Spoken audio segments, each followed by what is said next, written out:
Hi all, welcome back to another video. And ಎಲ್ಲರೂ ಹೇಗಿದ್ದೀರಾ? ಎಲ್ಲರೂ ತುಂಬ ಚೆನ್ನಾಗಿದ್ದೀರಾ ಅಂತ ಭಾವಿಸ್ತೀನಿ. ಇವತ್ತಿನ ವಿಡಿಯೋದಲ್ಲಿ ತುಂಬ ಅದ್ಭುತವಾದ ಈ ನುಗ್ಗೆಕಾಯಿ ಸೊಪ್ಪನ್ನ ಬಳಸ್ಕೊಂಡು ಯಾವ ರೀತಿಯಾಗಿ ಹುಳಿ ಸಾರನ್ನ ಮಾಡೋದು, ಹಾಗೆ ಬೀಟ್ರೂಟ್ ಪಲ್ಯ ಜೊತೆಗೆ ಮಸಾಲನ ರುಬ್ಬದೆ ತರಕಾರಿ ಪಲ್ಯ ಅಂದರೆ ಕೂಟ್ ಅಂತ ಹೇಳ್ಬೋದು, ಕುರ್ಮಾ ಅಂತಲೂ ಹೇಳ್ಬೋದು, ಯಾವ ರೀತಿಯಾಗಿ ಮಾಡೋದು ತುಂಬಾ ಟೇಸ್ಟಿಯಾಗಿತ್ತು. ನೀವು ಕೂಡ ಟ್ರೈ ಮಾಡಿ. ಹಾಗೆ ಇವತ್ತು ಶುಕ್ರವಾರ ಆಗಿರೋದ್ರಿಂದ ಬೆಳಗ್ಗೆ ಯೋಗ ಮೆಡಿಟೇಷನ್ ಎಲ್ಲ ಮುಗಿಸ್ಕೊಂಡು ಸ್ನಾನ ಮಾಡಿ ಮನೆಯೆಲ್ಲ ಕ್ಲೀನ್ ಮಾಡಿದ ನಂತರ ನಾನೀಗ ಪೂಜೆನ ಮಾಡ್ತಾ ಇದ್ದೀನಿ. ಇನ್ನೂ ಅಡುಗೆ ಮನೆಗೆ ಹೋಗಿಲ್ಲ. ಪೂಜೆನ ಮುಗಿಸ್ಕೊಂಡು ನಂತರ ಅಡುಗೆನ ಮಾಡ್ತೀನಿ. ನಾನು ತೋರಿಸಿರುವಂಥ ರೆಸಿಪಿ ನಿಮಗೆ ಇಷ್ಟ ಆಯ್ತಂದರೆ ದಯವಿಟ್ಟು ನನ್ನ ಚಾನಲ್ಗೆ ಸಬ್ಸ್ಕ್ರೈಬ್ ಆಗಿ, ಹಾಗೆ ನೀವು ಕೂಡ ಟ್ರೈ ಮಾಡಿ ಯಾವ ರೀತಿಯಾಗಿ ಬಂತು ಅನ್ನೋದು ನಿಮ್ಮ ಅನಿಸಿಕೆನೂ ಕೂಡ ಕಮೆಂಟ್ ಬಾಕ್ಸಲ್ಲಿ ತಿಳಿಸಿ. ಇನ್ನು ಯಾವುದೇ ಥರದ ಸಜೆಷನ್ಸ್ ಇದೆ ದಯವಿಟ್ಟು ಕಮೆಂಟ್ ಬಾಕ್ಸಲ್ಲಿ ತಿಳಿಸಿ, ಅದನ್ನು ಸರಿ ಮಾಡ್ಕೋತೀನಿ. ಹಾಗೆ ನನ್ನ ಚಾನಲ್ಗೆ ಸಬ್ಸ್ಕ್ರೈಬ್ ಆಗಿಲ್ಲ ಅಂದರೆ ಸಬ್ಸ್ಕ್ರೈಬ್ ಆಗಿ. ಈ ವಿಡಿಯೋ ಇಷ್ಟ ಆಯ್ತಂದರೆ ನಿಮ್ಮ ಫ್ರೆಂಡ್ಸ್ ಆ್ಯಂಡ್ ಫ್ಯಾಮಿಲಿಗೆ ಶೇರ್ ಮಾಡಿ. ಪೂಜೆ ಮಾಡಿದ ನಂತರ ಪ್ರತಿದಿನ ನಾವು ಊದ್ಗಡ್ಡಿನ ಬೆಳಗೋದಿಲ್ಲ. ಒಂದು ತುಪ್ಪದ ದೀಪ ಅಂದರೆ ಜಜ್ಜುಬತ್ತಿ ಅಂತ ಹೇಳ್ತಾರೆ ನೋಡಿ, ಅದನ್ನಾದರೂ ಹಚ್ತೀವಿ. ಅಥವಾ ಈ ರೀತಿಯಾಗಿ ಆರತಿಗೆ ಬತ್ತಿಗಳನ್ನ 2 ಬತ್ತಿನ ಹಾಕಿ ಸ್ವಲ್ಪ ತುಪ್ಪನ ಹಾಕಿ ಬೆಳಗ್ತೀವಿ. ಊದ್ಗಡ್ಡಿ ಕಂಪ್ಲೀಟ್ ಆಗಿ ಕೆಮಿಕಲ್ ಇರುತ್ತೆ ಅಂತ ಹೇಳಿ ಈ ರೀತಿಯಾಗಿ ನಾವು ಪೂಜೆನ ಮಾಡ್ತೀವಿ. ನಿಮ್ಮ ಮನೆಗಳಲ್ಲಿ ಯಾವ ರೀತಿಯಾಗಿ ಮಾಡ್ತೀರಾ, ಅಥವಾ ನೀವು ಕೂಡ ನಮ್ಮ ಮನೆಯಲ್ಲಿ ಮಾಡಿದ ಥರನೇ ಮಾಡ್ತೀರಾ ಅಂದರೆ ಕಮೆಂಟ್ ಬಾಕ್ಸಲ್ಲಿ ತಿಳಿಸಿ. ಸೊ ನನಗೂ ಕೂಡ ಗೊತ್ತಾಗತ್ತೆ ತುಂಬ ಜನದ ಮನೆಗಳಲ್ಲಿ ಈ ರೀತಿ ಮಾಡ್ತಾರೆ ಅಂತ. ಇನ್ನು ಶುಕ್ರವಾರ ಆಗಿರೋದ್ರಿಂದ ನನಗೆ ಯಾರೋ ಹೇಳಿದರು, ಈ ರೀತಿಯಾಗಿ 5 ಲವಂಗ 5 ಏಲಕ್ಕಿನ ಹಾಕಿ ಅದಕ್ಕೆ 5 ಕರ್ಪೂರನ ಹಾಕಿ ಹಚ್ಚಿಬಿಟ್ಟು ದೇವ್ರ ಮುಂದೆ ಧ್ಯಾನ ಮಾಡಿಕೊಂಡು ನಾವು ದೇವ್ರನ್ನ ಏನಾದರೂ ಕೋರಿಕೆ ಇದ್ದರೆ ಅದನ್ನು ಕೇಳ್ಬೋದು. ಅಥವಾ ಮನಸ್ಸಿಗೆ ಶಾಂತಿ ಬೇಕು ಅಥವಾ ಮನೇಲಿ ಪಾಸಿಟಿವ್ ವೈಬ್ಸ್ ಬೇಕಂದರೆ ಈ ರೀತಿ ಮಾಡಿ ಅಂತ ಹೇಳಿದರು. ಎಸ್ಪೆಷಲಿ ಏಲಕ್ಕಿನ ಹಾಕಿ ಈ ರೀತಿ ಮಾಡೋದನ್ನ ಸೋಮವಾರ ರಾತ್ರಿ ಅಂದರೆ ಒಂದು 8 ಗಂಟೆ ಮೇಲೆ ಮಾಡಿದ್ರೆ ತುಂಬಾ ಒಳ್ಳೆಯದಂತೆ. ಆದರೆ ಸಂಜೆ ನಾನು ಮಾಡೋದಕ್ಕೆ ಟೈಮೇ ಸಿಗೋದಿಲ್ಲ. ಹಾಗೆಯೇ ಒಂದು ಬಟ್ಲಿಗೆ ಇಲ್ಲಿ ನೀವು ನೋಡ್ತಿರ್ಬೋದು ಧನಿಯಾ ಬೀಜನ ತಗೊಂಡಿದ್ದೀನಿ. ಧನಿಯಾ ಬೀಜನ ಈ ರೀತಿ ನಾವು ದೇವ್ರ ಹತ್ರ ಬೇಡ್ಕೊಂಡಿದ ನಂತರ ದೇವ್ರ ಹತ್ರ ಇಟ್ಟು ಇನ್ನು ಶನಿವಾರ ಪಾಟಿಗೆ ಹಾಕಿದ್ರೆ ಕೊತ್ತಂಬರಿ ಸೊಪ್ಪು ಯಾವ ರೀತಿಯಾಗಿ ಬೆಳೆಯುತ್ತೆ ಅಲ್ವಾ, ಅದೇ ರೀತಿಯಾಗಿ ನಮ್ಮ ಮನೆ ಅಭಿವೃದ್ಧಿ ಆಗತ್ತಂತೆ. ಹಾಗೆಯೇ ಹಣ ವ್ಯವಹಾರ ಏನೇ ಇದ್ರೂ ಕೂಡ ಎಲ್ಲದನ್ನು ಕೂಡ ಇಂಪ್ರೂವ್ ಆಗತ್ತೆ ಅಂತ ಹೇಳ್ತಾರೆ. ಅದಕ್ಕೋಸ್ಕರ ಇದನ್ನು ಕೂಡ ಮಾಡ್ತೀನಿ. ಅದು ಪ್ರತಿ ಶುಕ್ರವಾರ ಮಾಡೋದಿಲ್ಲ.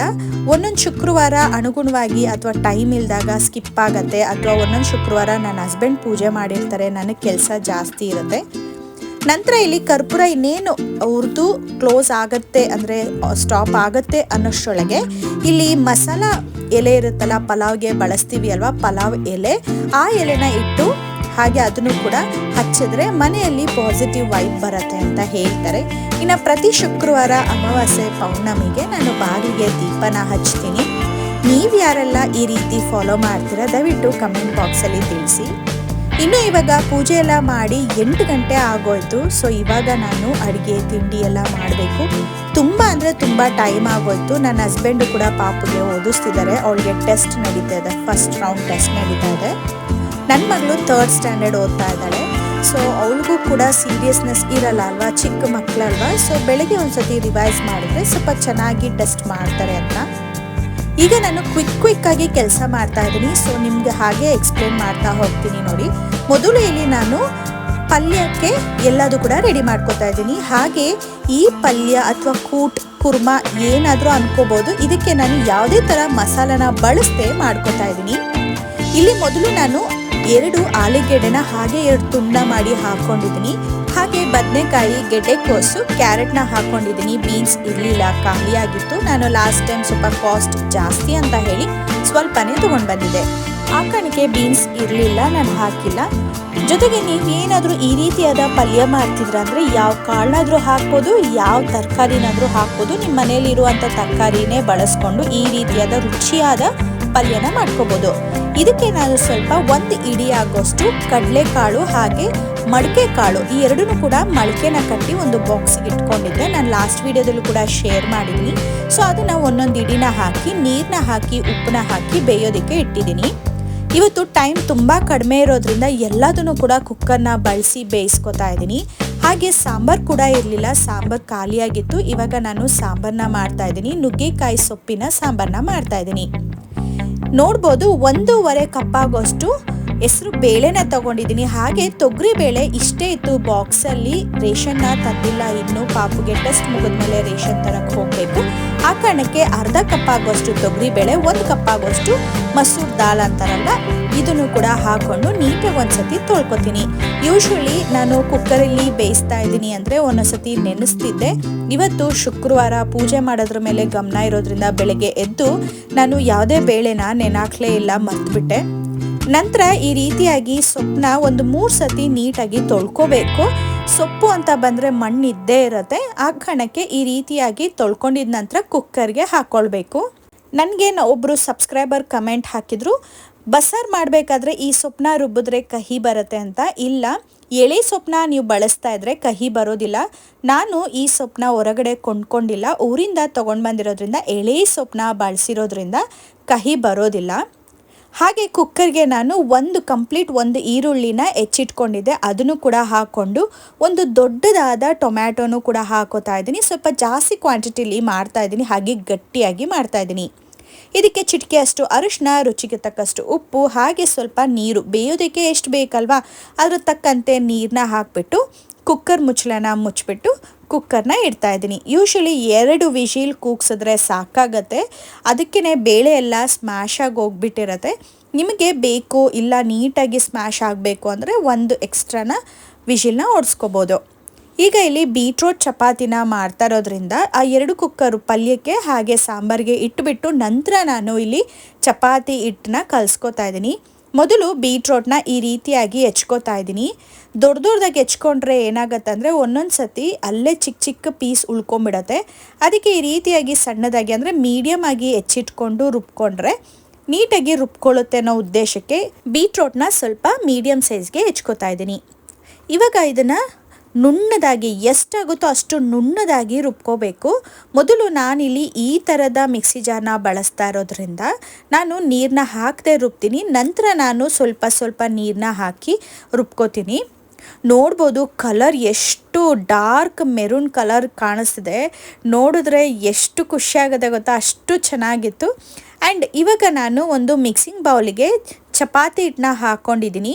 ತುಂಬ ಜನ ಕಮೆಂಟ್ ಬಾಕ್ಸಲ್ಲಿ ತಿಳಿಸಿದ್ರೆ ಈ ರೀತಿಯಾಗಿ ಸಾಫ್ಟ್ ಚಪಾತಿ ಬರಲ್ಲ ಅಂತ. ಆದರೆ ನೀವು ಒಂದು ಸತಿ ಗೋಧಿನ ತಂದು ಮಿಷಿನ್ಗೆ ಹಾಕ್ಸ್ಕೊಂಡು ನಂತರ ಅದನ್ನು ಚಪಾತಿ ಮಾಡಿ ಸಾಫ್ಟಾಗೇ ಬರುತ್ತೆ. ಹೊರಗೆ ನಾವು ಪ್ಯಾಕೆಟಲ್ಲಿ ತರೋದ್ರಲ್ಲಿ ಸ್ವಲ್ಪ ಮೈದಾ ಹಿಟ್ಟು ಜಾಸ್ತಿ ಮಿಕ್ಸ್ ಆಗಿರುತ್ತೆ ಅಂತ ಅನಿಸುತ್ತೆ, ಸ್ವಲ್ಪ ರಬ್ಬರ್ ಫೀಲ್ ಆಗುತ್ತೆ. ನಾನು ಯಾವತ್ತಾರು ತುಂಬ ಎಮರ್ಜೆನ್ಸಿ ಇದ್ದಾಗ ಟ್ರೈ ಮಾಡಿದ್ದೀನಿ. ಸೊ ಇವಾಗ ನಾನು ಗೋಧಿ ಹಿಟ್ಟಿಗೆ ರುಚಿಗೆ ತಕ್ಕಷ್ಟು ಉಪ್ಪು, ಹಾಗೆಯೇ ಸ್ವಲ್ಪ ಜೀರಿಗೆ ಪುಡಿನ ಹಾಕ್ಕೊಂಡಿದ್ದೀನಿ. ಹಾಗೆ ಅರ್ಧ ಸ್ಪೂನ್ ಆಗೋಷ್ಟು ಎಣ್ಣೆನ ಹಾಕ್ಕೊಂಡು ಡ್ರೈ ಮಿಕ್ಸ್ನ ಮಾಡ್ಕೋಬೇಕು. ನೀವು ಈ ರೀತಿಯಾದ ಬೀಟ್ರೋಟ್ ಪ್ಯೂರಿನ ಹಾಕ್ಕೋಬೇಕಾದ್ರೆ ಸ್ವಲ್ಪ ತರಿತರಿಯಾಗಿರುವಂಥ ಜೀರಿಗೆ ಪುಡಿನ ಹಾಕ್ಕೊಂಡು ಚಪಾತಿ ಮಾಡಿದ್ರೆ ತುಂಬಾ ಟೇಸ್ಟಿಯಾಗಿರುತ್ತೆ, ಡೈಜೆಷನ್ಗೂ ಕೂಡ ತುಂಬ ಒಳ್ಳೆಯದು. ಇನ್ನು ಇಲ್ಲಿ ಮಿಕ್ಸಿ ಜಾರಲ್ಲಿ ರುಬ್ಬಿಟ್ಕೊಂಡಿರುವಂಥ ಪ್ಯೂರಿನ ಈ ರೀತಿಯಾಗಿ ಕೈಯಲ್ಲೇ ತೆಗೆದಿಟ್ಕೋತಾ ಇದ್ದೀನಿ. ಸ್ಪೂನಲ್ಲಿ ಹಾಕ್ಕೊಂಡ್ರೆ ಅಥವಾ ಸುಮ್ಮನೆ ಬಗ್ಗಿಸಿದ್ರೆ ಪ್ಯೂರಿ ಸ್ವಲ್ಪ ಅದರಲ್ಲೇ ಉಳ್ಕೊಂಬಿಡತ್ತೆ. ಆ ಕಾರಣಕ್ಕೆ ನಾನು ಕೈಯಲ್ಲಿ ನೀಟಾಗಿ ತಕ್ಕೊಂಡಿದ್ದೀನಿ. ಹಾಗೆ ನಾನಿವತ್ತು ಚಪಾತಿ ಹಿಟ್ಟನ್ನ ಕಲಸೋದನ್ನ ತೋರಿಸ್ತಾ ಇರೋದು ಯಾಕೆ ಅಂತ ಹೇಳಿದ್ರೆ, ನಾವಿವಾಗ ಬೀಟ್ರೋಟ್ ಪ್ಯೂರಿನ ಹಾಕ್ಕೊಂಡಿದ ನಂತರ ನೀರನ್ನು ಹಾಕ್ಕೊಳ್ಬಾರ್ದು, ಈ ರೀತಿ ಆಗುತ್ತೆ ಅಂತ ತೋರಿಸೋದಕ್ಕೆ.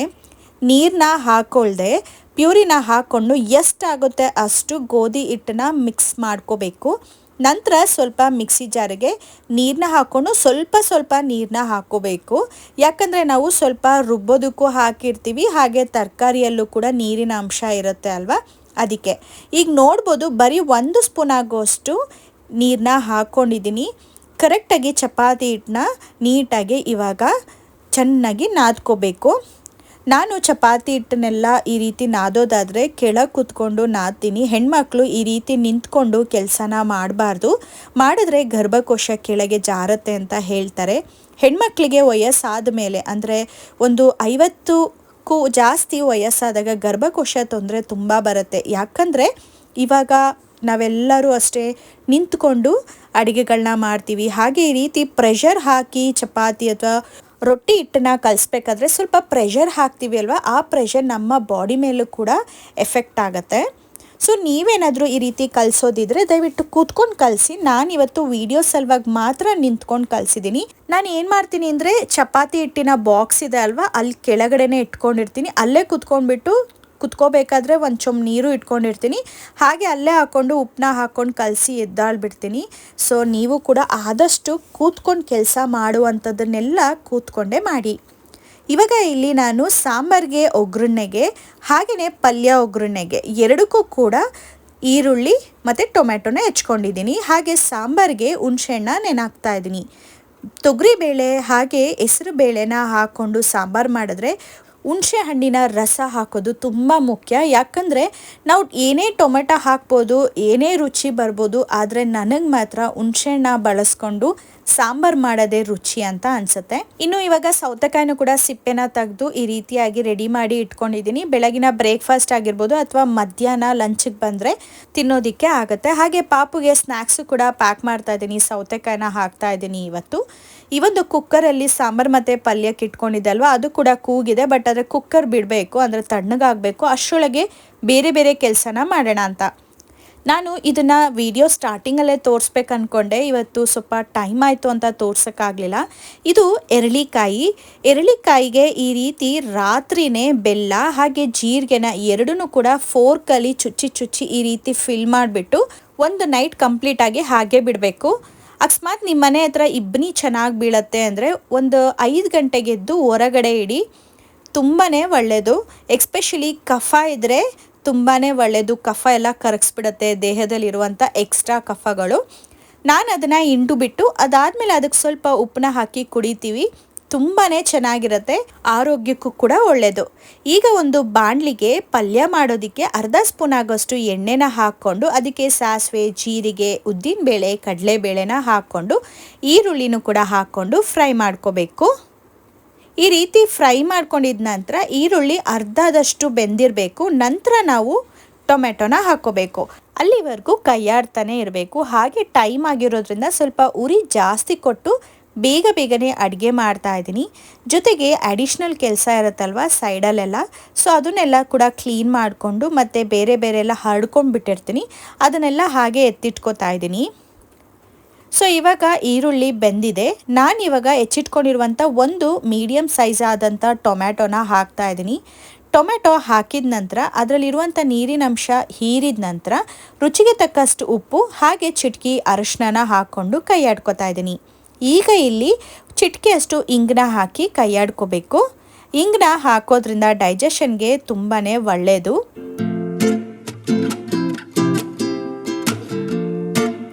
ಈಗ ಇಲ್ಲಿ ನಾನು ಪುದೀನ ಸೊಪ್ಪನ್ನ ತೊಗೊಂಡಿದ್ದೀನಿ.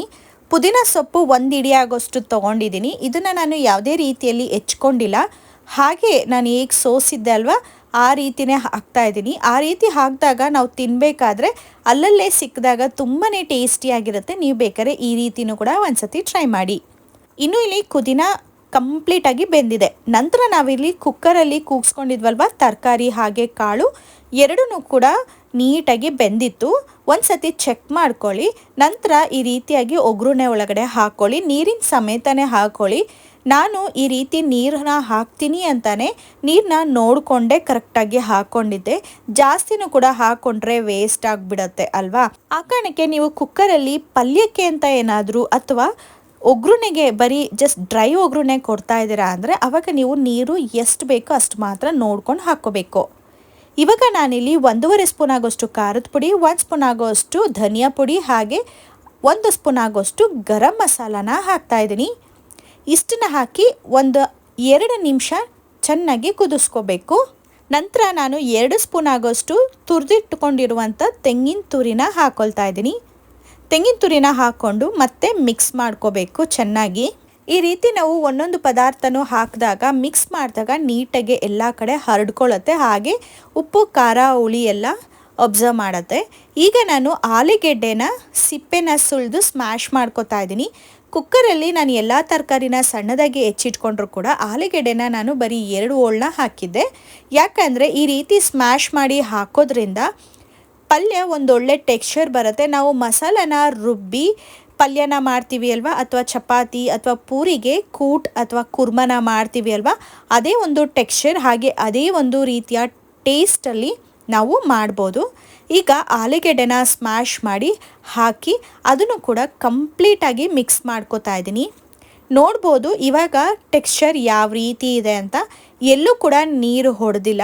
ಯೂಶ್ವಲಿ ಊರ ಕಡೆ ತುಂಬ ಜಾಸ್ತಿ ಜನಕ್ಕೆ ಪಲ್ಯನ ಮಾಡಬೇಕು, ಹಾಗೆ ರುಬ್ಬಿ ಯಾವುದೇ ಥರದಲ್ಲಿ ಮಸಾಲ ಹಾಕ್ತಿಲ್ಲ ಅಂದಾಗ ನಾನು ನೋಡಿದ್ದೀನಿ 2-3 ಕಡೆ ಅವ್ರೇನು ಮಾಡ್ತಾರೆ ಅಂದರೆ, ಇವಾಗ ಬೇಳೆ ಸಾರು ಮಾಡ್ತಿದ್ರೆ ಅಥವಾ ಈ ರೀತಿ ಕಾಳು ಪಲ್ಯ ಮಾಡಬೇಕಾದ್ರೆ ಜಾಸ್ತಿ ಪದಾರ್ಥನ ಹಾಕೋಕ್ಕಾಗಲ್ಲ. ಆದರೆ ಜಾಸ್ತಿ ಜನಕ್ಕೆ ಮಾಡಬೇಕು ಅಂದಾಗ ಕಡಲೆ ಹಿಟ್ಟು ಮತ್ತು ನೀರು ಎರಡೂ ಮಿಕ್ಸ್ ಮಾಡಿ ಹಾಕ್ಬಿಡ್ತಾರೆ.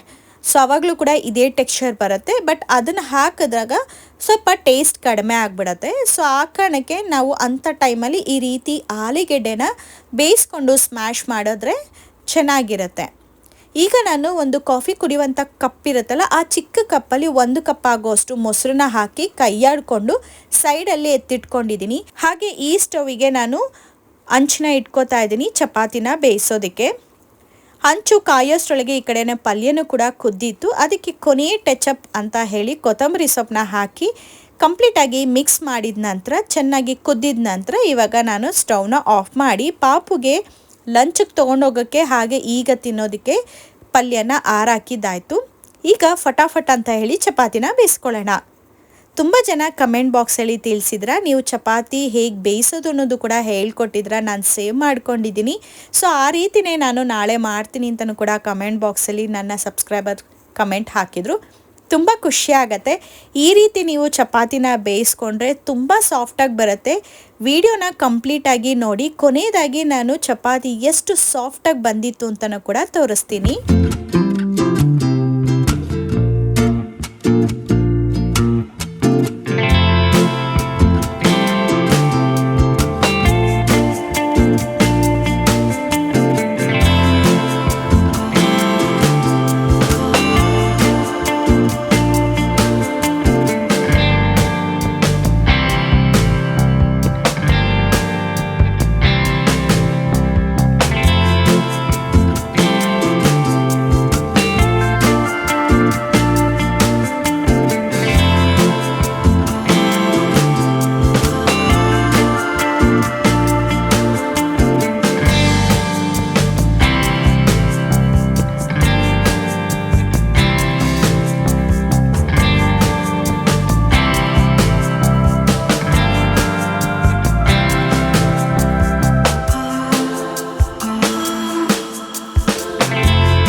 ಕೊನೆಯ ಚಪಾತಿನ ಬೇಯಿಸ್ತಾ ಇದ್ದೀನಿ. ಹಾಗೆ ಕೌಂಟರ್ ಟಾಪಲ್ಲಿ ಕ್ಲೀನ್ ಮಾಡಿಕೊಂಡು ಪಾಪುಗೆ ಲಂಚ್ಗೆಲ್ಲ ರೆಡಿ ಮಾಡ್ಕೋತಾ ಇದ್ದೀನಿ.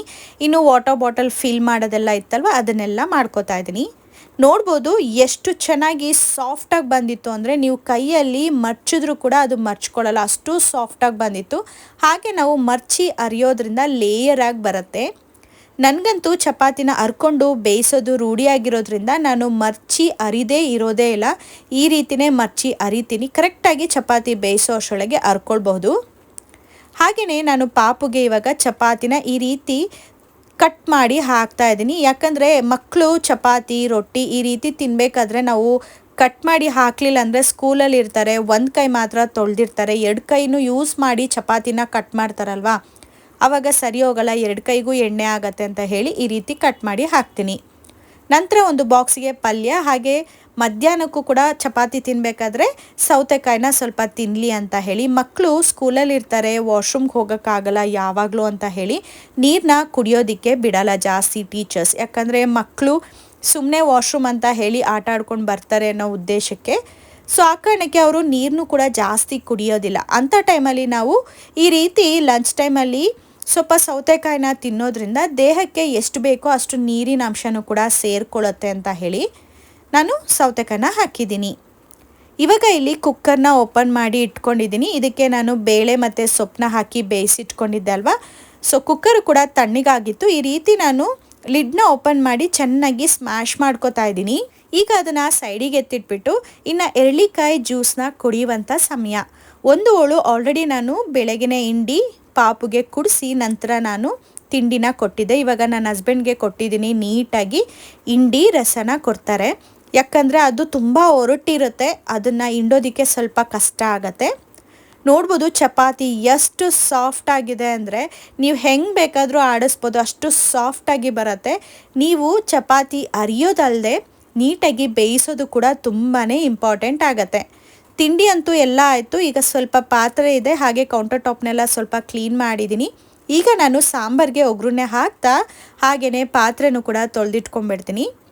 ಈಗ ಒಂದು ಪಾತ್ರೆಗೆ 3 ಸ್ಪೂನ್ ಆಗೋಷ್ಟು ಅಂದರೆ ಟೇಬಲ್ ಸ್ಪೂನಲ್ಲಿ 3 ಸ್ಪೂನ್ ಆಗೋಷ್ಟು ಎಣ್ಣೆನ ಹಾಕ್ಕೊಂಡು ಸಾಸಿವೆ, ಜೀರಿಗೆ, ಉದ್ದಿನ ಬೇಳೆನ ಹಾಕೋತಿದ್ದೀನಿ. ಈ ಸಾರಿಗೆ ಜೀರಿಗೆನ ಜಾಸ್ತಿ ಹಾಕಿದ್ರೆ ತುಂಬ ಚೆನ್ನಾಗಿರುತ್ತೆ. ಆ ಕಾರಣಕ್ಕೆ ನಾನು ಜೀರಿಗೆನ ಸ್ವಲ್ಪ ಜಾಸ್ತಿನೇ ಒಗ್ಗರಣೆಗೆ ಹಾಕ್ಕೊಂಡಿದ್ದೀನಿ. ನಂತರ ಇಲ್ಲಿ ಒಂದು 4ರಿಂದ 5 ಒಣಮೆಣಸಿನ್ಕಾಯಿನ ಒಗ್ಗರಣೆಗೆ ಹಾಕ್ಕೊಂಡು ಒಂದು ಕಂಪ್ಲೀಟ್ ಈರುಳ್ಳಿನ ಈ ರೀತಿ ಹೆಚ್ಚಿರುವಂಥದ್ದನ್ನ ಹಾಕ್ಕೊಂಡು ಒಗ್ಗರಣೆಯಲ್ಲಿ ಫ್ರೈ ಮಾಡ್ಕೋತಾ ಇದ್ದೀನಿ. ಈರುಳ್ಳಿ ನೀಟಾಗಿ ಫ್ರೈ ಮಾಡಿದ್ರೆ ಸಾಂಬಾರಿಗೆ ಒಂದು ಒಳ್ಳೆ ರುಚಿ ಕೊಡುತ್ತೆ. ಹಾಗೆ ಈ ಥರ ಅಂದರೆ ನುಗ್ಗೆ ಸೊಪ್ಪಿನ ಸಾರನ್ನ ಮಾಡಬೇಕಾದ್ರೆ ಅದು ಬೇಳೆನ ಹಾಕಿ ಈ ರೀತಿ ಮಾಡುವಾಗ ನಾವು ಒಗ್ಗರಣೆ ಮಸ್ಟ್ ಆ್ಯಂಡ್ ಶುಡ್ ಕೊಡಬೇಕು. ಆವಾಗಲೇ ಅದಕ್ಕೊಂದು ಅಡಿಷ್ನಲ್ ಟೇಸ್ಟ್ ಆ್ಯಡ್ ಆಗುತ್ತೆ. ಎಷ್ಟೋ ಜನಕ್ಕೆ ಗೊತ್ತಿಲ್ಲ ನುಗ್ಗೆ ಸೊಪ್ಪಿಂದ ಬರೀ ಬಸ್ಸಾರು ಮಾತ್ರ ಮಾಡೋಕ್ಕಾಗತ್ತೆ ಅಂತ ಅಂದ್ಕೊಂಡಿದ್ದಾರೆ. ಈ ರೀತಿಯಾಗಿ ಬೇಳೆ ಸಾರನ್ನು ಕೂಡ ಮಾಡ್ಕೋಬೋದು. ತುಂಬ ಅಂದರೆ ತುಂಬಾ ರುಚಿಯಾಗಿರುತ್ತೆ. ಆದರೆ ನುಗ್ಗೆ ಸೊಪ್ಪನ್ನ ಬಳಸಿದಾಗ ಒಬ್ಬೊಬ್ರು ಅನ್ಕೋತಾರೆ ಕಹಿ ಬಂದ್ಬಿಡತ್ತೆ ಅಂತ. ಆ ಥರ ನಿಮಗೆ ಕಹಿ ಬರುತ್ತೆ ಅಂತ ಅನ್ನೋದಾದರೆ ನೀವು ನುಗ್ಗೆ ಸೊಪ್ಪನ್ನ ಇವಾಗ ನಾನು ಈರುಳ್ಳಿನ ಹಾಕಿ ಫ್ರೈ ಮಾಡಿದೆ ಅಲ್ವಾ, ಆವಾಗ ಹಾಕಿ ನುಗ್ಗೆ ಸೊಪ್ಪನ್ನ ಕುಕ್ಕರಲ್ಲಿ ಬೇಯಿಸ್ಕೋಬೇಡಿ. ಈರುಳ್ಳಿ ಹಾಕಿದ ನಂತರ ನುಗ್ಗೆ ಸೊಪ್ಪನ್ನ ಹಾಕಿ ಚೆನ್ನಾಗಿ ಫ್ರೈ ಮಾಡಿದ ನಂತರ ಕೂಸಿಟ್ಕೊಂಡಿರುವಂಥ ಸಪ್ರೇಟ್ ಬೇಳೆ ಇರುತ್ತಲ್ವ ಅದನ್ನು ಹಾಕ್ಕೊಳ್ಳಿ. ಇಲ್ಲ ಎಳೆದಿದೆ ಕಹಿ ಬರಲ್ಲ ಅಂದರೆ ನಾನಿವಾಗ ಮಾಡಿದೆ ಅಲ್ವಾ, ಈ ರೀತಿಯಾಗಿ ಬೇಳೆ ಮತ್ತು ಸೊಪ್ಪು ಎರಡೂ ಕೂಡ ಹಾಕಿ ಕುಕ್ಕರಲ್ಲಿ ಕೂಗಿಸ್ಕೊಂಡಿದ್ದ ನಂತರ ಒಗ್ಗರಣೆನ ಕೊಡಿ.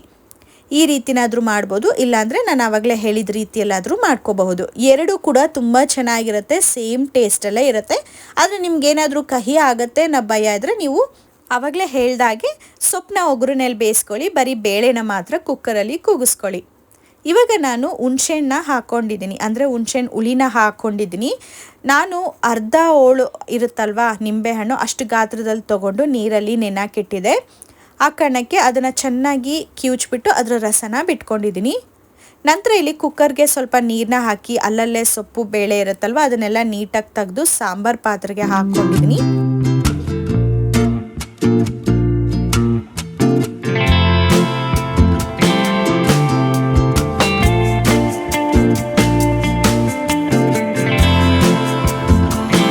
ಪಾತ್ರೆ ಎಲ್ಲ ತೊಳೆದಿದ್ದಾಯಿತು. ಹಾಗೆ ಅಡುಗೆ ಮನೆನ ಒಂದು ಕಡೆಯಿಂದ ಕ್ಲೀನ್ ಮಾಡ್ಕೋತಾ ಇದ್ದೀನಿ. ನೋಡ್ತಾ ಇರ್ಬೋದು ಎರಳಿಕಾಯಿನ ಜ್ಯೂಸ್. ಸೊ ಈ ರೀತಿಯಾಗಿ ಬೆಲ್ಲ ಹಾಗೆ ಜೀರಿಗೆನ ಹಾಕಿ ರಾತ್ರಿನೇ ಇಟ್ಟರೆ ಇಷ್ಟು ರಸ ಬರುತ್ತೆ. ಸೊ 1.5 ಹೋಳಿಂದಿದ್ದು, ಅರ್ಧ ಹೋಳು ಪಾಪುಗೆ ಬೆಳಗ್ಗೆನೆ ಕುಡಿಸಿ ಕಳಿಸಿದೆ. ಈ ರೀತಿ ಮಾಡಿಕೊಂಡು ನೀಟಾಗಿ ಎಳ್ಳಿಕಾಯಿನ ರಸನ ತೆಗೆದ್ಬಿಟ್ಟು ಅದಕ್ಕೆ ರುಚಿಗೆ ತಕ್ಕಷ್ಟು ಉಪ್ಪನ್ನ ಹಾಕಿ ಕುಡಿದ್ಬಿಡಬೇಕು. ನಂತರ ಒಂದು 15ರಿಂದ 20 ನಿಮಿಷ ಬ್ರೇಕ್ನ ಕೊಡಿ. ಅದಾದಮೇಲೆ ನೀವು ತಿಂಡಿನ ತಿಂದರೆ ಒಳ್ಳೆಯದು. ಇವಾಗ ನಾವಿಬ್ಬರು ಕೂಡ ಆ ಜ್ಯೂಸನ್ನ ಕುಡ್ದಿದ್ದೀವಿ. ಇನ್ನು ನಾನು ತಿಂಡಿನ ತಿಂತಾ ಇಲ್ಲ, ಆಫೀಸ್ಗೆ ಬ್ರೇಕ್ಫಾಸ್ಟ್ನ ತೊಗೊಂಡು ಹೋಗ್ತೀನಿ. ಅಲ್ಲಿ ಒಂದು 10-10:30ಗೆ ತಿಂದರೆ ಸರಿ ಹೋಗುತ್ತೆ. ಯಾಕಂದರೆ ಇವಾಗ ತಾನೇ ಜ್ಯೂಸ್ ಕುಡ್ದಿದ್ದೀನಲ್ವ, ಆ ಕಾರಣಕ್ಕೆ. ಇನ್ನು ನನ್ನ ಹಸ್ಬೆಂಡ್ಗೆ ಪ್ಲೇಟಿಗೆಲ್ಲ ಅರೇಂಜ್ ಮಾಡಿದ್ದು ಕೂಡ ಆಯಿತು.